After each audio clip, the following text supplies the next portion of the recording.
Referee সহযোগিতা নেই আর জয়ও নেই। রিয়াল মাদ্রিদের জীবনটা যেন রেফারি ছাড়া অচল। লা লিগায় টানা ৯ ম্যাচ জিতে উঠছিল রিয়াল মাদ্রিদ। আগের ম্যাচে রিয়াল সোসিয়েদাদকে হারিয়ে লা লিগার শীর্ষস্থানে উঠেছিল তারা।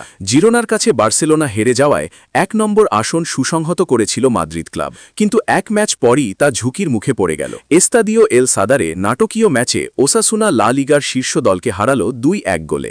প্রথমার্ধে ওসাসুনার একের পর এক আক্রমণ ঠেকাতে ব্যস্ত রিয়াল গোলরক্ষক থিবো কোর্তোয়া। কিন্তু জাল অক্ষত রাখতে গিয়ে করে বসলেন মস্ত বড় এক ভুল। ৩৯ মিনিটে বুদিমিরকে ফাউল করেন কোর্তোয়া। ভিএআর রিভিউয়ে পেনাল্টি পেয়ে গোল করে ওসাসুনা। স্পট কিক থেকে নিজেই গোল করার দায়িত্ব নেন বুদিমির। প্রথমার্ধে আর সমতায় ফিরতে পারেনি রিয়াল মাদ্রিদ। প্রচেষ্টা চালাতে চালাতে ৭৩তম মিনিটে কাঙ্ক্ষিত গোলের দেখা পায় স্প্যানিশ জায়ান্টরা। ফেদেরিকো ভালভার্দে বাঁ দিক দিয়ে ঢুকে ৬ গজ বক্সে কাটব্যাক করে বল পাঠান।